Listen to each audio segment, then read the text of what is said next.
The Belarusian dictator announces meeting with Putin, visit to China, threats and tricks, how Slovakia and Hungary try to keep gas transit through Ukraine, and how warehouse with worth of Shahed's parts burned down in Russia. We'll talk about this with Michael Sheitelman, a political strategist based in Kyiv. Michael, glad to see you, and thank you for joining us. Good evening, Olga. Good evening, everybody. Michael, yes, President-elect Donald Trump plans to meet with Putin. This step is aimed at ending Russia's war against Ukraine as soon as possible, he said. Trump emphasized, one of the things I want to do, and quickly. President Putin said that he wants to meet with me as soon as possible. So we have to wait for this, but we have to end that war. It's quote. Do you believe that Trump really evades meeting with Putin to end war in Ukraine? I don't believe that they have, both of them, have a plans to meet one with other. They wish to meet, but this is different things, yeah? Like President-elect Donald Trump, he is ready to meet with Putin to discuss his own plan, the plan of Mr. Trump, which was prepared by Kit Kellogg. And part of this plan was published in Twitter or in other media. But Mr. Putin is not ready to discuss this Mr. Trump plan. Mr. Putin, he wants, as a starting point, his own plan, so-called plan, because this is not exactly peace plan, but rather ultimatum towards Ukraine.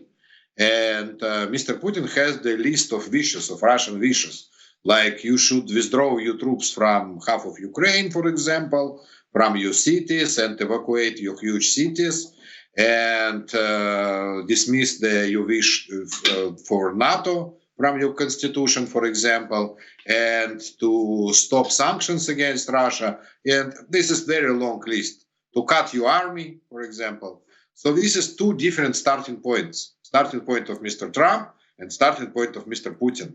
And this is not something the compromise is real. That is first. Second, Mr. Trump wants this meeting, but as he is one of ultimate world leader, absolute world leader, Mr. Trump, and Putin, he is just the president of one of another countries, let's say, one of a long list of another countries. So the starting point for the discussion should be Mr. Trump's starting plan. That's it. So it looks now unbelievable that there is a ground for this meeting. And by the way, in Kremlin, speaker of Mr. Putin, Mr. Peskov, he said that we don't see now any common ground for this meeting. We are ready to meet, but we don't see any common ground. And it is very difficult to find this common ground. So this meeting needs a lot of preparation by Mr. Trump's team, and especially by Kit Kellogg, the special envoy of Mr. Trump for Ukraine and Russia. Michael, yes, as you said, and as reported by Russian state agency TASS, Dmitry Peskov, Kremlin spokesperson, stated that there has been no real momentum so far in response to a question on whether a meeting could take place before Trump's inauguration, or if there are no specifics or conditions yet for in-person talks. Also about another meeting about Slovak Prime Minister Robert Fico. He visited Moscow to meet with Russian President terrorist Vladimir Putin, and President of Ukraine Volodymyr Zelensky reacted saying Russia is paid for such meetings with sovereignty or shadow schemes. Zelensky noted that neither Fico nor Putin disclosed the details of their meeting in Moscow.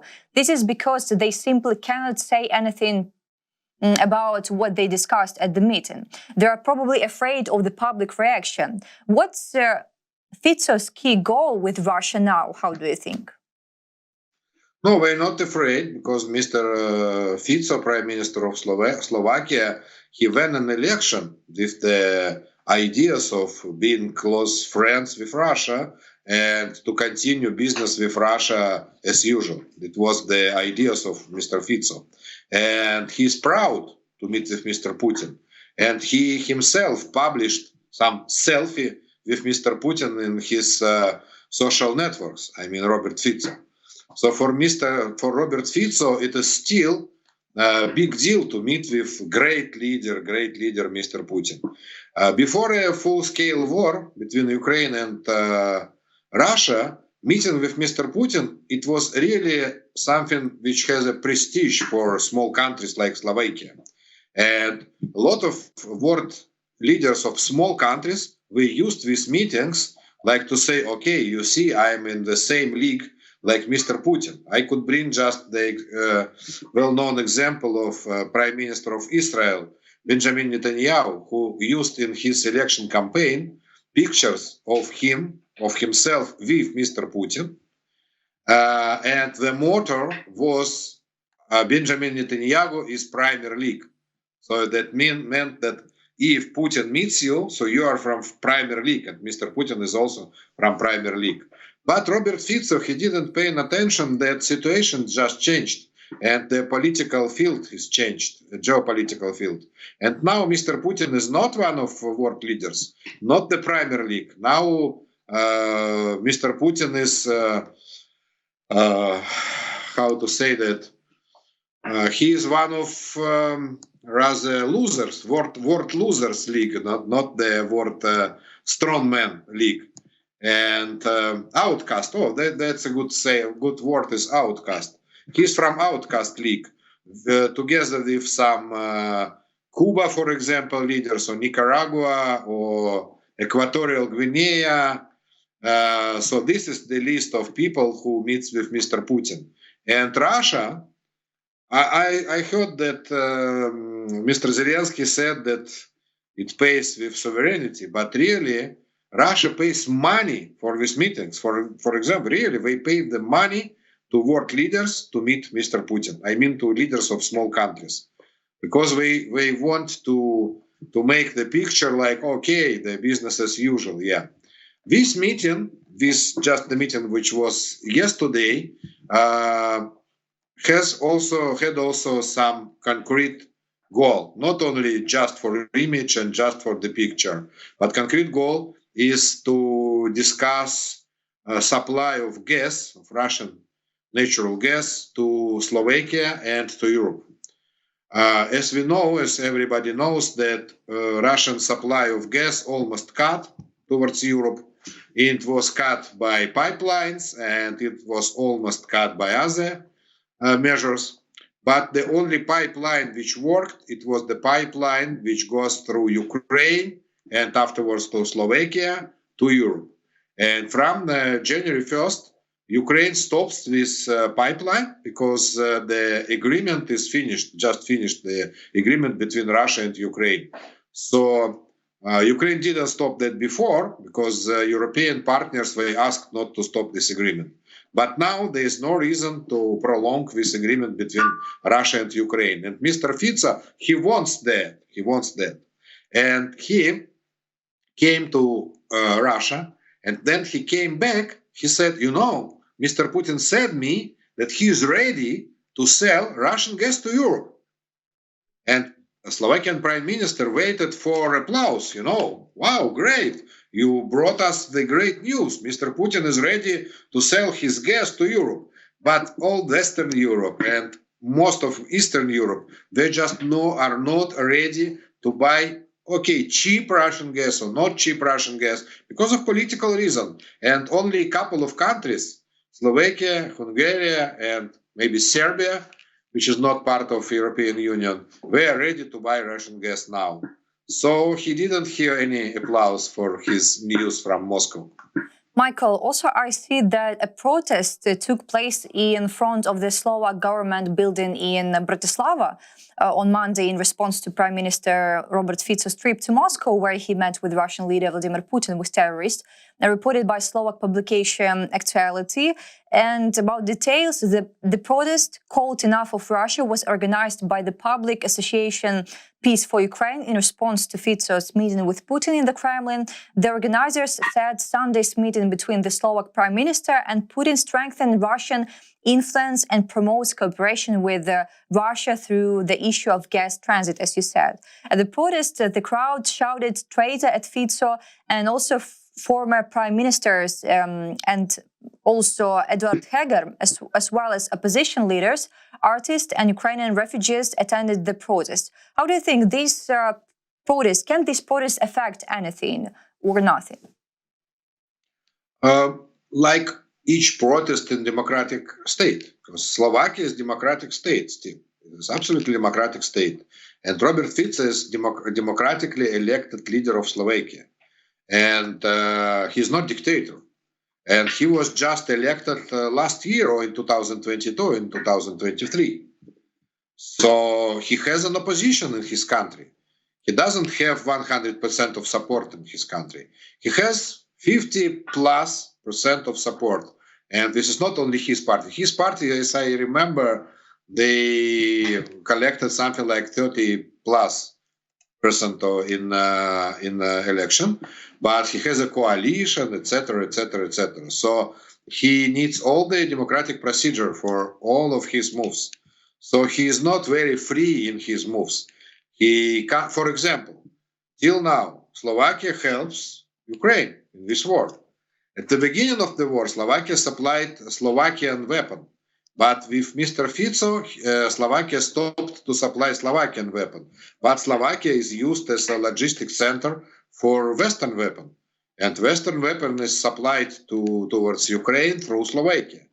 And Slovakia also, as a EU member, pays its own share in all European support to Ukraine. So Slovakia is a very important partner of Ukraine. So each time then President Zelensky says anything about Mr. Fico, he also says, but it is not about Slovakian nation. It is only about Mr. Fico, one person.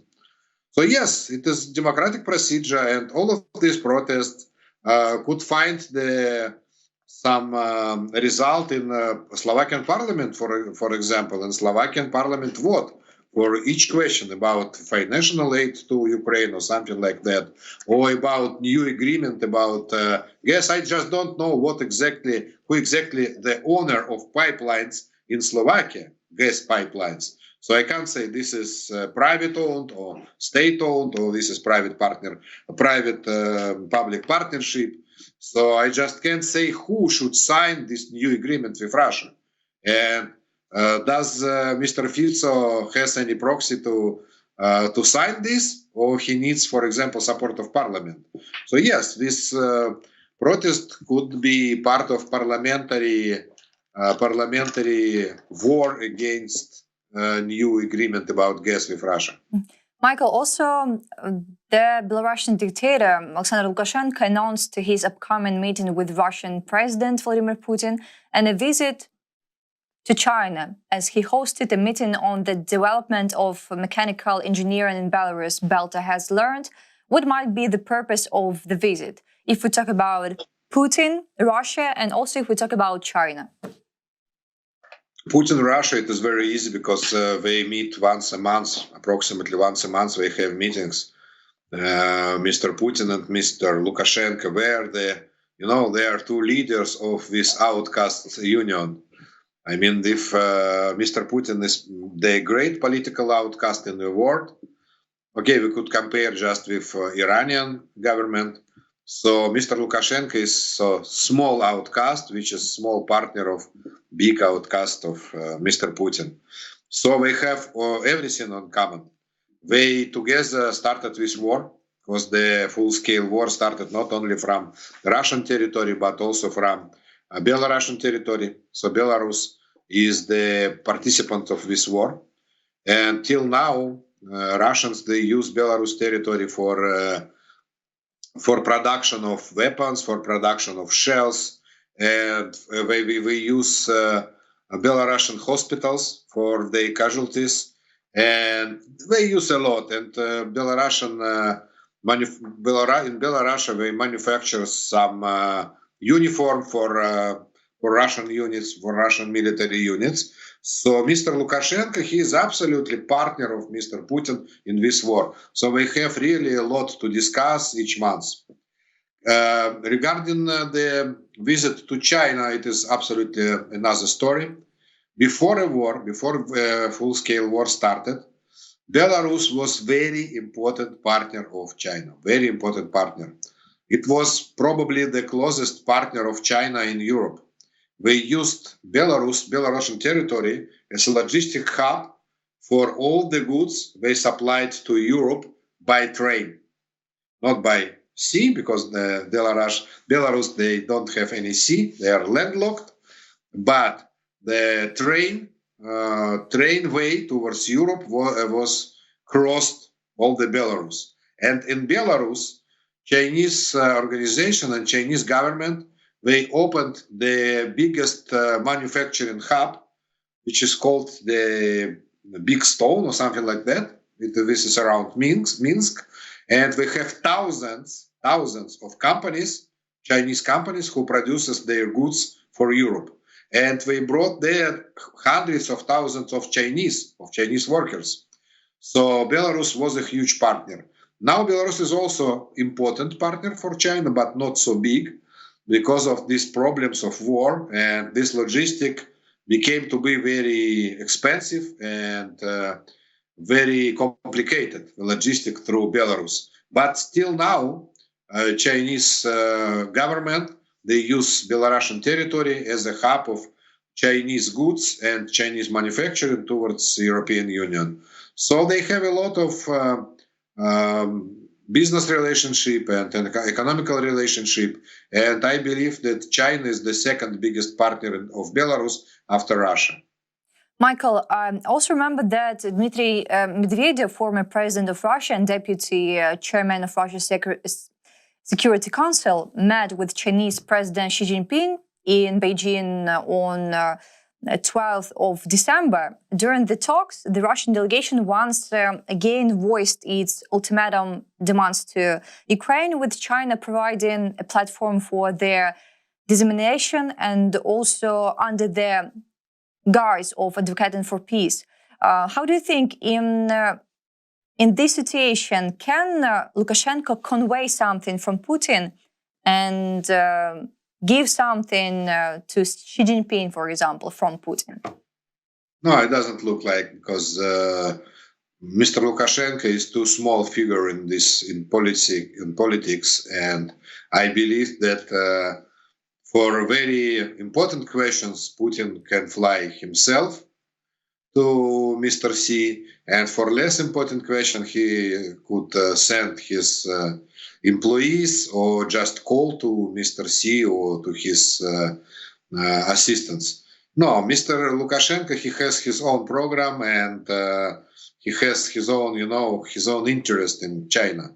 We are rather competitors in China. I mean, Putin and Lukashenko, who are partners in this war against Ukraine, but we are competitors inside China, because China could choose to produce goods inside Russia or to produce the goods inside Belarus, to choose to send the goods to Europe through Russian harbors or through Belarusian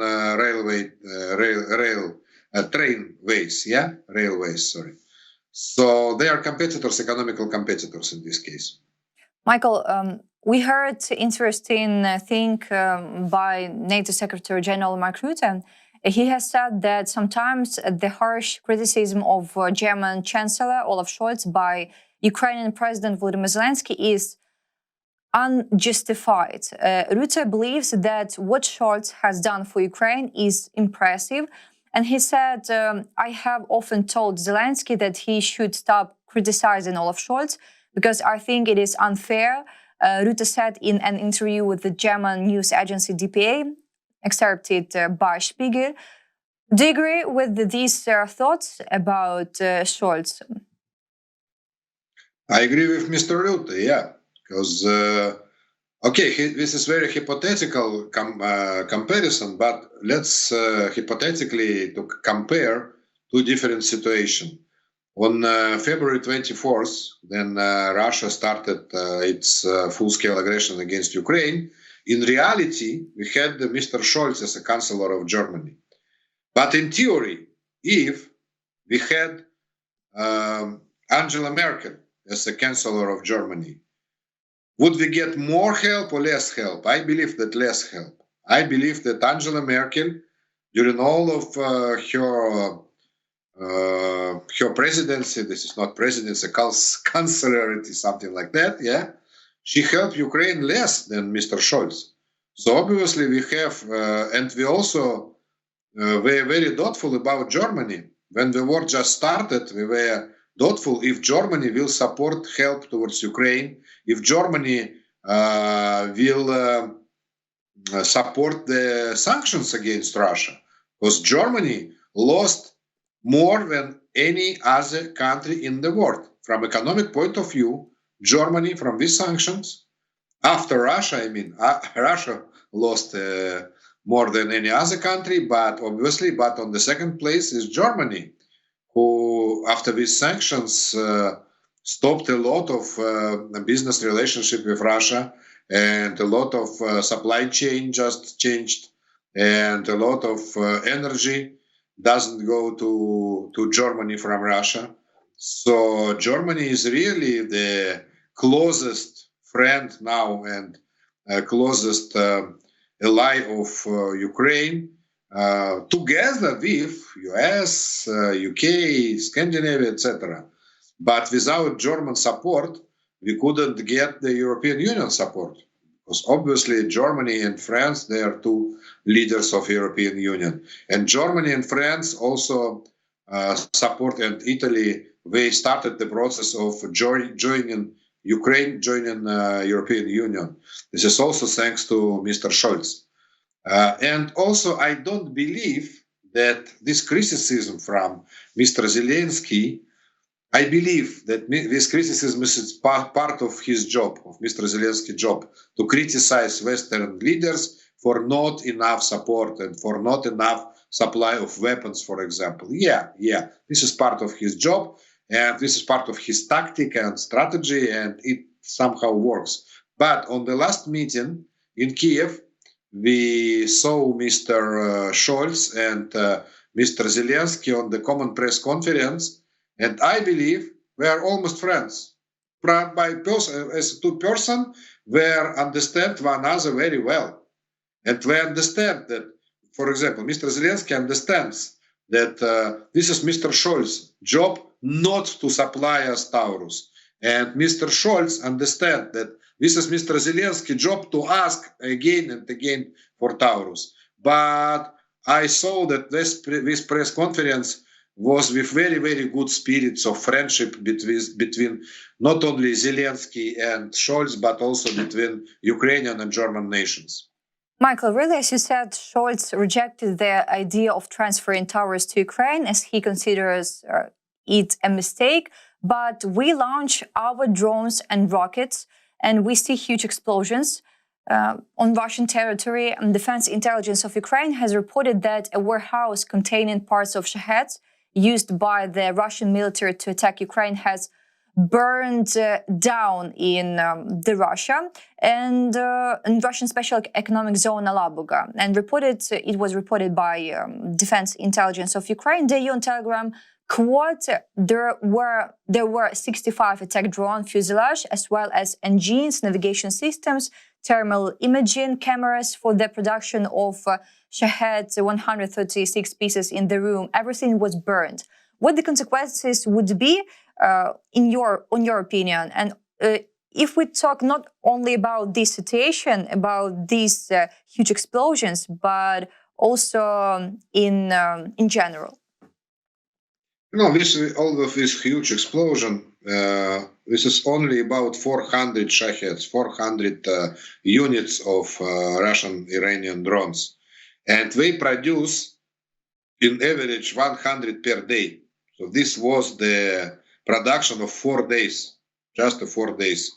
So it doesn't mean that, okay, we saved our special forces, we saved some dozen of Ukrainian lives, who hypothetically were killed by these drones.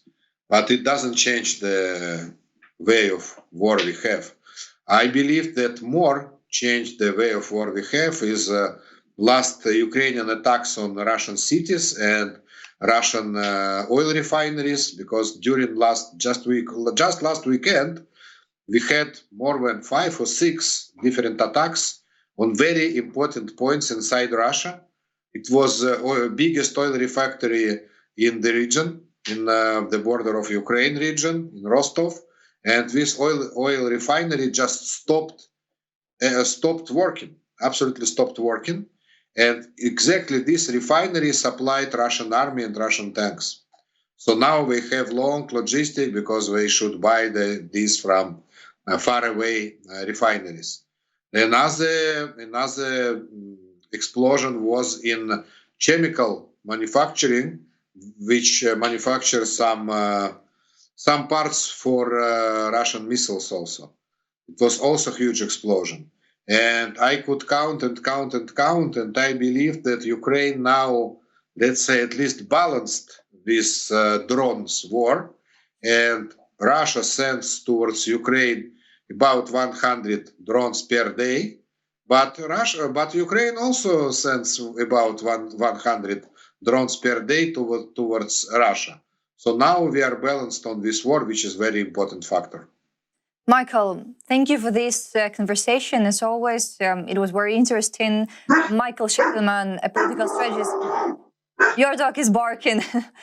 Agree with us. Michael Sheitelman, a political strategist based in Kyiv, was with us today. We wish our audience all the best and see you.